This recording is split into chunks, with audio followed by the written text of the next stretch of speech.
कांपते लब, तेज धड़कने और दिल में दुआ, चंद्रयान ने हमें नए इतिहास का गवाह बना दिया। चंद्रयान-3। यूं तो चांद का रास्ता इंसान ने 1969 में ही नाप दिया था, जब नील आर्मस्ट्रांग ने पहला कदम रखा। इसके बाद हमारे विंग कमांडर राकेश शर्मा 1984 में चांद पर कदम रख चुके। बावजूद इसके चंद्रयान-3 ने इतिहास बना दिया है।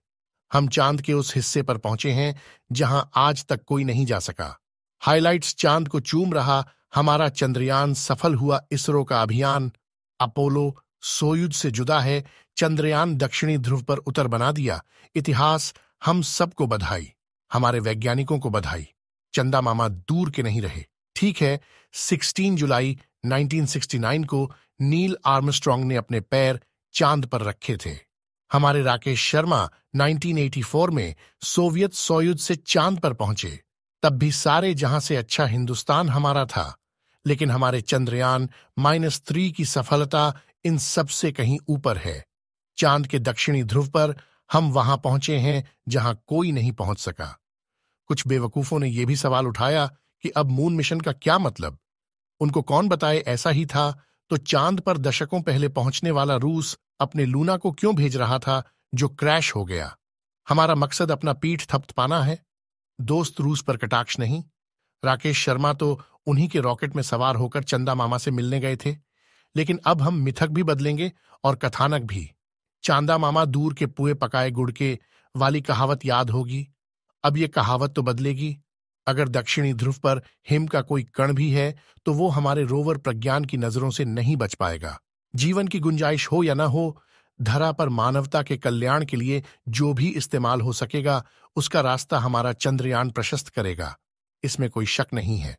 इतिहास के गवाह जब इसरो ने लाइव स्ट्रीम शुरू किया तो देखा हमारे लैंडर की गति 1600 मीटर प्रति सेकंड थी, वो 1200 मीटर प्रति सेकंड हो गई है। लैंडर मॉड्यूल की दूरी चांद से घटती जा रही है। जब ये कमेंट्री चल रही थी तो कमांड सेंटर में मौजूद हमारे वैज्ञानिकों के चेहरे पर खुशी, लेकिन इजहार करने का इंतजार। ये भाव साफ नजर आ रहा था और हम आप जैसे हिंदुस्तानियों की धड़कन बढ़ती जा रही थी। कमांड सेंटर पर मौजूद लोगों में से कुछ तो मानो मंत्रोच्चार कर रहे हों। बुदबुदाते लबों को कंपाती उंगलियों से ढकते हुए वो चेहरे शायद 2019 को याद कर रहे थे, जब हम इतिहास बनाने से चूक गए। 800 न्यूटन के चारों इंजन तब सही तरीके से काम कर रहे थे। ये 5:54 का वाकया था। इन्हीं इंजनों के सहारे लैंडर की गति कम होती जा रही थी। ये क्रैश लैंडिंग रोकने के लिए जरूरी होता है। तभी तालियां बजती हैं, दूरी 10 किलोमीटर रह जाती है और स्पीड एकदम सटीक। लैंडिंग से 10 मिनट पहले हमारे प्रधानमंत्री नरेंद्र मोदी जोहान्सबर्ग से जुड़ते हैं। वो ब्रिक्स समिट में हिस्सा लेने दक्षिण अफ्रीका गए हुए हैं। वो सभी वैज्ञानिकों को नमन करते हैं। आपको याद होगा 2019 का वो क्षण जब क्रैश लैंडिंग के कारण इसरो प्रमुख के सिवन फपक कर रोने लगे और पीएम ने उन्हें गले लगा लिया। थम गई सांसें। विक्रम के पैर यानी चारों स्टैंड खुले हुए हैं और वो सिर्फ 100 मीटर प्रति सेकंड की रफ्तार पर आ चुका है। तालियों की गड़गड़ाहट से कमांड सेंटर गूंज उठता है। अब महज 1 किलोमीटर का फासला बचा है। पावर डिसेंट की बारी है।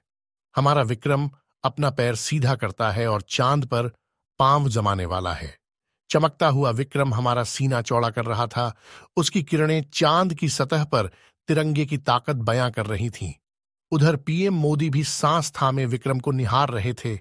लैंडिंग साइट पर आते आते गति एकदम मंद पड़ जाती है।